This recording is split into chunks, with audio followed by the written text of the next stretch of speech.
अस्सलामुअलैकुम, मैं हूं सबा भट्टी और आप देख रहे हैं MAT20 न्यूज HD। आइए नजर डालते हैं आज की अहम खबर पर।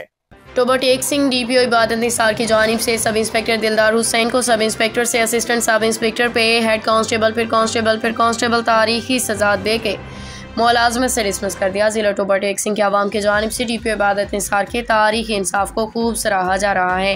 टोबर टेक सिंह सब इंस्पेक्टर दिलदार हुसैन ने बच्चे से बदफेली मुकदमा कत्ल के मुकदमे में मुलजमान को रिलीफ देने के इल्जाम में डिस्ट्रिक्ट पुलिस ऑफिसर इबादत निसार ने एक ही दिन में तारीखी इंसाफ देकर जिला टोबर टेक सिंह के आवाम के दिल जीत लिए। पुलिस में मौजूद करप्ट रिश्वतखोर पुलिस एहलकारों को इसके अंजाम तक पहुँचाया। इंसाफ का बोलबाला किया। महकमे पुलिस में एक बहादुरी, ईमानदारी, इंसाफ पसंदी की मिसाल पैदा कर दी। DPO इबादत को जिला भर की सियासी, समाजी, मजहबी, वकला बिरादरी, साफ़ी बिरादरी ने तारीखी इंसाफ पे पंजाब पुलिस टोबर टेक सिंह के DPO इबादत निसार को ज़बरदस्त खिराज तहसीन पेश किया।